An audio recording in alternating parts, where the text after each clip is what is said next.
Ranking Member of Appropriations. Thank you very much. Well, let's be clear. We may not know when, but we absolutely do know Trump is preparing to ask the Department of Education to slam every door they can in the face of our students. And let's not pretend for one single second we think he's serious about doing so while following the law, because the very premise of his plan, shuttering the Department of Education, fundamentally goes against the bipartisan laws we have passed, established, and funded. And it goes against a very basic principle in this country. We put our kids first. We do everything we can to set them up for success, that our future depends on whether our kids get the support they need to grow and thrive.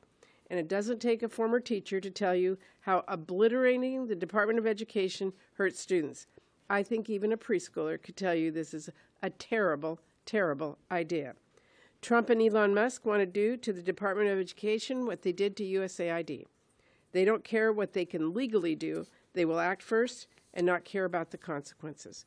Trump's move to dismantle the Department of Education, fire the people who keep it running, and terminate funding will mean fewer teachers at our public schools.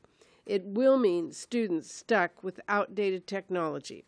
It will mean less access to special education for students with disabilities, and states and schools will have to pick up the cost. It will mean no enforcement of basic education standards and no data helping us know what is working and what is not working.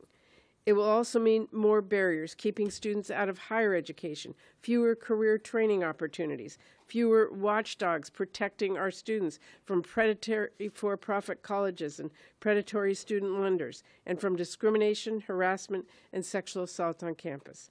That is all just the reality.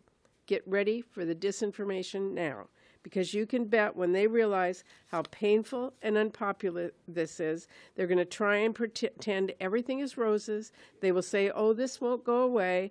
Oh, we'll just move this somewhere else, as if we haven't already seen how they operate, with as much chaos and pain and damage as they can inflict. We know that playbook. We are seeing it everywhere. And as we saw from Trump last time, just because a program won't disappear doesn't mean it will still work. In Trump's first term, he didn't abolish public student loan forgiveness. That's also written in federal law. But he broke it so badly as he possibly could, to the point where 99% of applications were rejected. So how is that functionally any different? That's what Trump and Musk and McMahon are planning to do to the entire department. They're going to break it up into pieces and then break the pieces. Trump and Musk don't know what it's like to count on their local public school having the resources to make sure their kids get a great education. They don't know why Pell Grants are so important, and they don't care to learn why. They want to break the department, break our government, and enrich themselves. However, we are not going to let the department and the programs it supports for our kids go down without a fight. I first got into politics many years ago to save an education program. I was told I couldn't make a difference because I was just a mom in tennis shoes. Well, here's the thing. There are a heck of a lot of moms and dads in tennis shoes out there, and they do not play when it comes to their kids' future. I saved that program back then by getting moms and dads to join with me, speak up and say, wait, our kids come first. And we're going to fight for our students, for our teachers in the schools the same way, by getting moms and dads and students too to speak up, by making clear this is not some program you play politics with. This is about our kids. And we will not let anyone, not if they are the president, not if they're the richest man in the world, put our kids' future on the chopping block. Thank you, Patty.